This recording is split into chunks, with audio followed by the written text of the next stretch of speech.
I'm not going to tell you I think people do know it, but I'm not going to tell you what the working title was internally. There was definitely a working title internally for a very long time.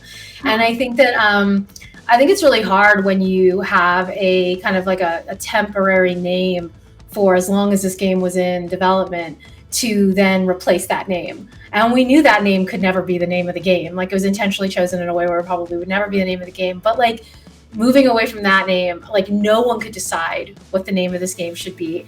And our marketing team spent a ton of time working on different variations of the game's name. And I think at the end of it, where we ended up was we really wanted the name to represent the feeling of playing the game. Like, we didn't want it to represent the story.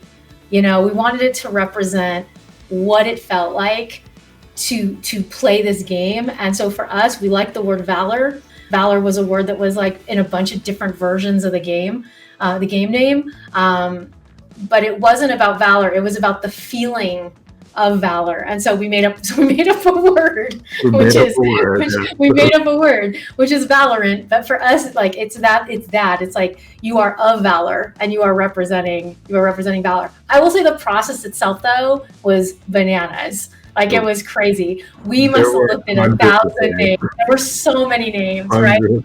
So many names. And like, we went from feelings to science to psychology, back to feelings, like, so many different ways, so many different graphs and charts. And but honestly, it's weird. Like, I think we all tried to figure out, like, how important is the name. There were a lot of debates about, like, how important, once you love a game, does the name matter anymore? Like, we had a lot of debates around that as well. But we definitely wanted a name that would, like, mean something. I hope that people like the name of the game. So there's sort of two parts of a design of those things. I think actually it's not affected the way we want the gameplay to be approached. Fundamentally, I think from the technology up, we wanted everything to feel really crisp, responsive, and competitive. But I do think it added a lot of constraints to how they were visually created. And so characters, for example, can only have a certain sort of size and height inside of our game, and that has to remain consistent because we want crosshair placement to always be consistent when somebody is seeking an enemy. And those kinds of things actually were challenges that the art team then had to innovate on top of to create really robust and really interesting characters within the exact same model size for almost every person.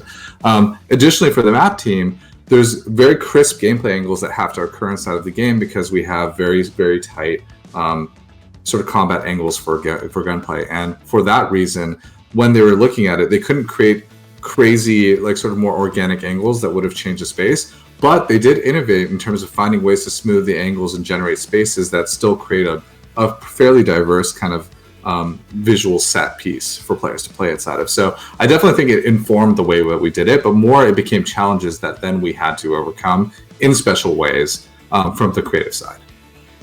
Yeah, I mean, from a min-spec perspective, for sure, like, it created huge challenges for the art team. And I'm really, really proud of our art team for coming up with a game that I think is beautiful given the constraints that they were handed. And I think they chose an art style that would play nicely with those systems. For us, we didn't want hardware to be the barrier to play. Absolutely. Like, we really wanted players to be able to come and play this game, very similar to how we approach League of Legends. Like, we really wanted, no matter where you are in the world or no matter what kind of hardware you're playing on, that shouldn't be what keeps you from being able to play, and not just play, but play competitively. And when you put that as the focal point, then there's going to be a trade-off. Like, there's going to be a trade-off. And for us, that was the trade-off. But I still think I'm just so impressed with what the team was able to accomplish given those constraints that I mean, I wouldn't have changed that decision for anything. Absolutely. The thing that we're happiest about is that we have a lot of players from all around the world who are really engaging with our game in a very exciting way. And not only that, but teaching us how to play the game. We see all sorts of new ways that the game is being played constantly. And it's super exciting when you take this thing that you've worked on and you thought you kind of knew how it played, and then you see even more about how it can be played and sort of how much depth and life there is in the game. That's probably the thing that's most exciting for me. Yahoo!